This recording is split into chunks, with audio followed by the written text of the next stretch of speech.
بسم اللہ الرحمن الرحیم، والصلاۃ والسلام علیک یا سیدی یا رسول اللہ، الصلاۃ والسلام علیک یا سیدی یا حبیب اللہ۔ تمام سننے والوں کو سلام، میں آپ کا رانا محمد عظیم۔ پاکستان کی سیاست جس طرف جانی تھی اس کا رخ تعین ہو گیا ہے کہ اب پاکستان کی سیاست کس طرف جائے گی۔ اب پاکستان کی سیاست کے آنے والے دنوں میں بادشاہ کون ہوگا، وزیر اعظم کون ہوگا، پاکستان میں کون جیتے گا، کس کی اکثریت ہوگی، یہ معاملات بھی اب کھل کر عوام کے سامنے آ گئے ہیں۔ یہ بالکل واضح ہو گیا ہے کہ تمام تر تدبیروں، تمام تر سازشوں، تمام تر اقدامات کے باوجود بھی کپتان عمران خان کی مقبولیت میں کمی کی بجائے اضافہ ہو رہا ہے۔ کپتان کو آؤٹ کرنے والے خود آؤٹ ہو رہے ہیں، کپتان کے خلاف سازش کرنے والے خود سازش کے جال میں پھنس گئے ہیں۔ تو یہ سارے حالات ایک ایک کر کے سامنے آنا شروع ہو گئے ہیں۔ آج میں آپ کو کچھ ایسی خبریں دوں گا کہ جس کے بعد آپ کو یہ اندازہ ہو جائے گا کہ پاکستان کی سیاست آنے والے دنوں میں کیا ایسا انقلاب آ رہا ہے کہ جس سے حکومت اتحاد انتہائی پریشان ہے۔ ایک چیز میں آپ کو بتا دوں، آنے والے چند دنوں میں اسلام آباد کے اندر اہم ترین ملاقاتوں کا سلسلہ شروع ہونے جا رہا ہے اور باقاعدہ نئے انتخابات کی تیاری کا حکم بھی دے دیا گیا ہے۔ پرانی حلقہ بندیوں پر نئے انتخابات کی تیاری کا حکم دے دیا گیا ہے۔ اس سلسلے میں کام شروع ہو چکا ہے۔ میرے پاس اطلاع ہے کہ نگران سیٹ اپ کے لیے بہت سے لوگوں کے انٹرویوز بھی ہو چکے ہیں۔ یہ سارا پچھلے چند دنوں سے معاملہ چل رہا تھا اور معاملہ اس طریقے سے چل رہا تھا کہ جس کی بہت سے لوگوں کو کانوں کان خبر نہیں تھی، لیکن کسی نہ کسی طریقے سے یہ خبر حکومت اتحاد کو جب پہنچی تو حکومت اتحاد میں موجود بہت سی جماعتوں نے جب وزیر اعظم ہاؤس میں جو اجلاس ہوئے ان میں یہ بات کہہ دی کہ ہم جس مقصد کے لیے آئے تھے لگتا ہے وہ مقصد پورا ہو گیا ہے اور ہماری چھٹی ہونے جا رہی ہے۔ کچھ ملاقاتوں کا وہاں پہ ذکر بھی ہوا۔ تو وہاں پر ایک سیاسی جماعت کے رہنما نے یہ بھی کہا کہ میرے پاس تو یہ اطلاع ہے کہ ہم سب پر باقاعدہ نشان لگ چکے ہیں اور ہمیں فوری طور پر رابطے کرنے چاہیے ان لوگوں سے اور ان سے ملنا چاہیے، جس کے بعد ملاقات کے لیے بڑی کوشش کی گئی۔ میرے پاس اطلاع یہ ہے یہ ملاقات نہیں ہو سکی۔ آگے سے پیغام یہ ملا کہ وزیر اعظم صاحب ملنا چاہتے ہیں تو مل سکتے ہیں، حکومتی شخصیات ملنا چاہتی ہیں تو مل سکتی ہیں، جو حکومت میں شامل نہیں ہے اور جو سیاسی محاذرائی گرم کیے ہوئے ہیں ان سے ملاقات نہیں ہو سکتی۔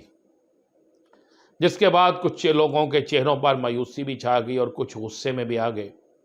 اور اسی دوران میں باؤجی سے بھی رابطہ کیا گیا، تو جس کے بعد جارحانہ پالیسی بنا دی گئی اور اب آپ نے دیکھا کہ دوبارہ سے مولانا فضل الرحمان تابڑتوڑ حملے کر رہے ہیں اور پھر کبھی پشاور کا ذکر کرتے ہیں، اٹک پار کا ذکر کرتے ہیں، کبھی کسی کا ذکر کرتے ہیں، کبھی کسی کا کرتے ہیں، جویل لطیف کی گفتگو، مریم نواز شریف کی گفتگو، اور اس کے ساتھ ساتھ شہباز شریف کا یہ کہنا کہ میرے سینے میں بہت سے راز ہیں، میں وہ راز اگر باہر نکال دوں تو بہت کچھ ہو سکتا ہے۔ وہ کیا راز ہے یہ میں کل کے ولاگ میں آپ کو ضرور بتاؤں گا۔ کون کس سے چلا، کس کے پاس کیا راز ہیں، کون کس سے کس وقت ملاقاتیں کرتا رہا، کس کا کس سے کیا معاملہ طے تھا، کس طرح رجیم چینج میں کس نے کیا رول ادا کیا، یہ کل کے ولاگ میں بتاؤں گا۔ لیکن پہلے آج کی بتا دوں آپ کو بڑی خبر کہ آج کی میرے پاس جو بڑی خبر ہے وہ یہ ہے کہ انتخابات کی تیاریاں شروع ہو گئی ہیں اب متحدہ حکمران اتحاد چاہتا ہے کہ انتخابات 2023 میں ہوں، لیکن ان کی بات اس لیے نہیں مانی جا رہی کہ انہیں کچھ نہیں بلکہ بااثر حلقوں کی طرف سے کہا گیا کہ آپ نے دعوے کیے کہ آپ ڈالر کی قیمت کو مستحکم کریں گے، ڈالر مستحکم کریں گے اور روپے کی قدر بڑھائیں گے، روپے آپ مستحکم کریں گے، ڈالر کی قیمت نیچے لے کر آئیں گے، آپ باقی چیزوں کی قیمتوں کو میں فرق لائیں گے، آپ پاکستان کے اندر آپ کے آنے سے معاشی بحران ختم ہو جائے گا، کاروباری طبقہ آپ کے ساتھ ہے وہ آپ کے ساتھ چلے گا اور سارا کچھ ہوگا، اور آپ نے جہاں جہاں جو سپورٹ مانگی آپ کو سپورٹ دی گئی۔ مگر اس کے باوجود بھی ڈالر بے قابو ہے، آئی ایم ایف آپ کی بات ماننے کے لیے تیار نہیں، یعنی آپ پہ یقین کرنے کے لیے تیار نہیں ہے، اور آپ کے بھرپور وزٹ، بھرپور کوششیں، ہر طرف سے تعاون کے باوجود بھی آپ سے کوئی ہمسایہ ملک ہمارا آپ کے ساتھ تعاون کرنے کے لیے تیار نہیں ہے۔ پاکستان کے اندر ہر دوسرا شخص آپ کے خلاف ہو چکا ہے، مہنگائی بے قابو ہو چکی ہے، اور اس وقت میں جب یہ سارے معاملات ہو چکے ہیں تو ہم کس طریقے سے آپ کو مزید ٹائم دیں؟ یہ ملک کے لیے نقصان دہ ہوگا۔ یہ جواب ملنے کے بعد حکمران اتحاد کے اندر ایک مایوسی چھا گئی اور اب وہ سر پکڑ کر بیٹھ گئے ہیں۔ میرے پاس اطلاع یہ ہے کہ اسی وجہ سے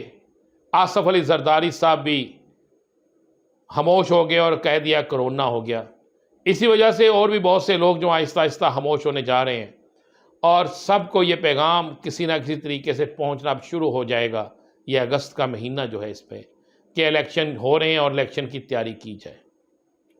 بہت سے حلقے اگست کے مہینے کو بڑی اہم ترین مہینہ قرار دے رہے ہیں۔ اگست کے مہینے میں کسی وقت بھی، میرے پاس اطلاع یہ ہے کہ کسی وقت بھی، وہ پہلا ہفتہ بھی ہو سکتا ہے، دوسرا بھی ہو سکتا ہے، تیسرا بھی ہو سکتا ہے، کسی وقت بھی نگران سیٹ اپ کے حوالے سے اعلان ہو سکتا ہے، جس کے انٹرویو جاری ہیں۔ نگران سیٹ اپ کے انٹرویو کون کر رہا ہے، کہاں پہ ہو رہے ہیں انٹرویو، کون لے رہا ہے، یہ بھی سب کو پتا ہے۔